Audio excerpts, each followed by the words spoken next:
Question P or Q or negation Q இதுக்கு truth table அமைக்கிறோம். இதில் எத்தனை ஸ்டேட்மெண்ட் இருக்குது மெயினாக அப்படின்னு பார்க்குறோம். PQ அப்படி ரெண்டு ஸ்டேட்மெண்ட் தான் இருக்குது. மெயின் வந்து PQ ரெண்டு ஸ்டேட்மெண்ட் தான். இதுக்கு வந்து 4 rows வரும். 2 power n ஃபார்முலாவில் 2 ஸ்டேட்மெண்ட் தான் n. So 2 power 2 is equal to 4 rows.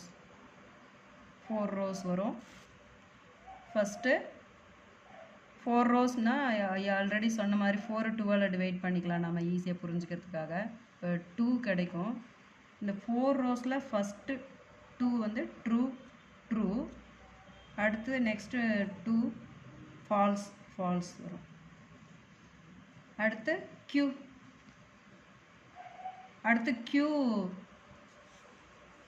இப்போ P முடிச்சிட்டோம்.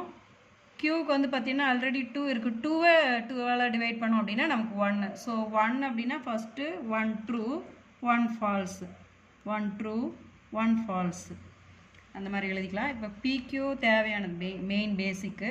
அடுத்து நம்ம கொஸ்டினில் வரோம். கொஸ்டினில் P or Q இதுக்கு ட்ரூத் டேபிள் நம்ம அமைக்கணும். P or Q, P இருக்குது ஆல்ரெடி, Q இருக்குது. ஸோ P or Qக்கு ட்ரூத் டேபிள். ஆர் ஸ்டேட்மெண்ட் என்ன அப்படின்னா ஃபால்ஸ் வந்தால் false, remaining all true. So last one மட்டும்தான் ஃபால்ஸ் வந்திருக்கு. அப்போது மீதி இருக்கிறது எல்லாமே ட்ரூ. அடுத்து ஆர் நெகேஷன் Q கண்டுபிடிக்கணும் நம்ம.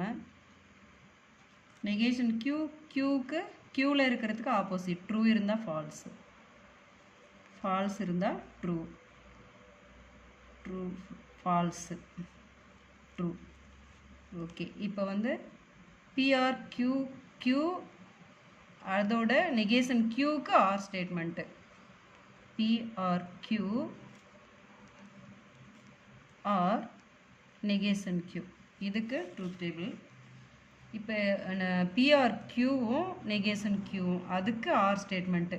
P or Q இங்கே இருக்குது, நெகேஷன் Q இங்கே இருக்குது. இதுக்கு ஆர் ஸ்டேட்மெண்ட்டு. ஆல்ரெடி சொன்ன மாதிரி ஆர் ஸ்டேட்மெண்ட்டு ஃபால்ஸ் வந்தால் ஃபால்ஸு, மற்றது எல்லாமே வந்து ட்ரூ அப்படின்னு எழுதணும். ஸோ ஃபால்ஸ் இருக்கா அப்படின்னு பார்க்குறோம். இல்லை, எல்லாமே ட்ரூ அப்படின்னு வரும் நமக்கு ஆன்சர்.